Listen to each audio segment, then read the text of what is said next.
beauty products တွေကိုကိုရီးယားလူမျိုးတွေကဘယ်လိုခေါ်ကြလဲဘယ်လိုအတန်ထွက်ကြလဲပြီးတော့မြန်မာလူမျိုးတွေရဲ့အတန်ထွက်နဲ့အတူတူပဲလားဆိုတာကိုကြည့်လိုက်ကြရအောင်မင်္ဂလာပါဖြစ်ပါတယ်အယုံဆုံးနေနဲ့ဒီ brand လေးပေါ့နော်ဒီအာဘာဆိုပြီးတော့မှရေးထားတယ်ဒါပေမဲ့ကိုရီးယားလူမျိုးတွေကသူ့ကိုဘယ်လိုအတန်ထွက်တယ်လဲဆိုလို့ရှိရင်ဒါဘာလို့အတန်ထွက်ပါတယ်ဒါဘာနောက်တစ်ခုကကျတော့ဒီ brand လေးပေါ့နော် Beauty of Joseon BOJ လို့လူသိများကြတယ်ဆိုတော့ကိုရီးယားလူမျိုးတွေက Beauty of Joseon လို့တော့အတန်ထွက်ဘူးဘယ်လိုအတန်ထွက်လဲဆိုလို့ရှိရင်တော့ Joseon Minyo လို့အတန်ထွက်ပါတယ် Joseon Minyo ဆိုတော့ဒီနေရာမှာ Minyo ဆိုတာကအလှတရား beauty ကိုပြောတာပဲဖြစ်ပါတယ်ကိုရီးယားလို့ဆိုလို့ရှိရင်တော့ Joseon Minyo ဆိုပြီးတော့ဖြစ်သွားမယ်။အဲ့ဒါကိုမှသူကအင်္ဂလိပ်လိုပြန်ပြောင်းလိုက်တဲ့ခါကျတော့ Beauty of Joseon ပေါ့နော်။ဆိုတော့ Minyo အဲ့မှာရှိတဲ့ Minyo က beauty ကိုအလှတရားကိုပြောတာပဲဖြစ်ပါတယ်။နောက်တစ်ခုကကျတော့ဒီဟာလေးပေါ့နော်။ Tolidan လို့တော်တော်များများအတန်ထွက်ကြမယ်နဲ့တူတယ်။ဒါပေမဲ့ကိုရီးယားလူမျိုးတွေကတော့ Tolidin လို့အတန်ထွက်ပါတယ်နောက်တစ်ခုကကျတော့ဒီဟာလေးပေါ့နော်ဆိုတော့ဒီဟာကိုကိုရီးယားလိုရေးထားတဲ့အတိုင်းသလုံးချင်းစီအတန်ထွက်ချင်မယ်ဆိုလို့ရှိရင်တော့ လာနေဂျီဆိုတော့အတန်အားလုံးပေါင်းလိုက်မယ်ဆိုရင်တော့ လာနေဂျီအနေဆက်ဆိုအတန်ထွက်လို့ရတယ်နောက်တစ်ခုကကျတော့ဒီဟာလေးပေါ့နော်ပြီးတော့မြန်မာလူမျိုးတွေတော့တော်များများက Etude House လို့အတန်ထွက်တယ်ပေါ့နော်ဒါပေမဲ့ကိုရီးယားလူမျိုးတွေကတော့ Etude လို့အတန်ထွက်ပါဘူးသူတို့တွေကဘယ်လိုအတန်ထွက်လဲဆိုလို့ရှိရင် Etude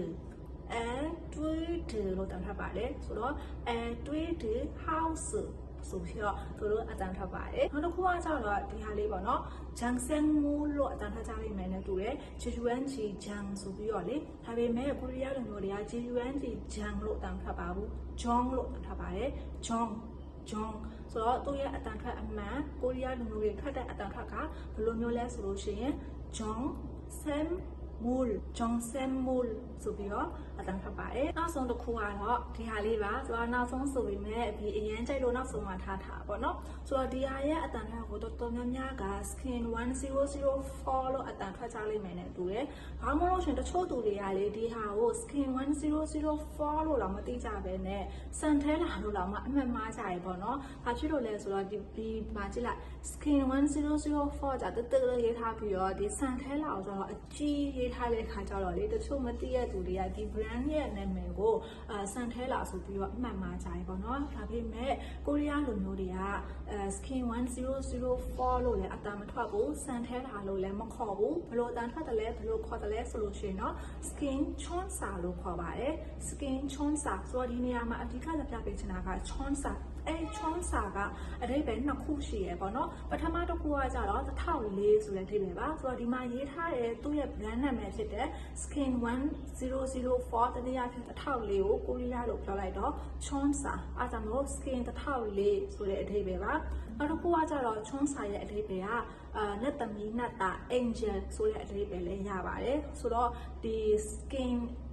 angel ပေါ့နော်တနည်းအားဖြင့်ဆိုတော့ဒီ products ကိုသုံးလိုက်မယ်ဆိုလို့ရှိရင်အသားအရှိလေးကနတ်သမီးနတ်သား angel လေးလိုမျိုးလှသွားမယ်ဆိုတဲ့အဓိပ္ပာယ်လေးလည်းရရဲပေါ့နော်ဆိုတော့ဒီ skin 1004ကိုရီးယားလို့ဆိုရင် skin chonsa ဆိုတော့ skin 1004ဆိုတဲ့အဓိပ္ပာယ်လေးရတယ် skin angel ဆိုတဲ့အဓိပ္ပာယ်လေးရတယ်ဆိုတော့စကလုံးတစ်လုံးထဲနဲ့အဓိပ္ပာယ်နှစ်ခုနဲ့ဆိုတာ idea အရန်ကောင်းတာကိုအရန်သဘောကျတယ်ကြိုက်တယ်အဲဆောင်လို့ဒီဟာကိုနောက်ဆုံးမှထည့်ထားတာပဲဖြစ်ပါတယ်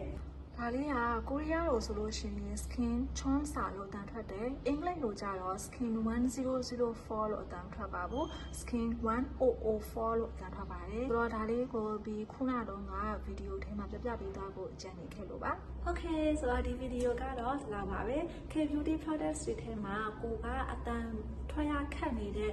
products နာမည်တွေရှိတယ်ဒါမှမဟုတ်လို့ရှိရင်အတန်မထွက်တတ်တဲ့နာမည်တွေရှိနေရဆိုလို့ရှိရင် comment မှာရေးပေးခဲ့လို့ရပါတယ်အဲ့ဒီဟာလေးတွေကိုကိုရီးယားလိုဘယ်လိုအတန်ထွက်ရတယ်လဲဆိုတာကိုပြန်ပြီးတော့ဖော်ပြပေးသွားမှာဖြစ်ပါတယ်အားလုံးကအမတရားလို့ရောညီမလေးတရားလို့ရောအတူရှိနေပေးမယ်ဖြစ်ပါတယ်ဆိုတော့ bye bye 안녕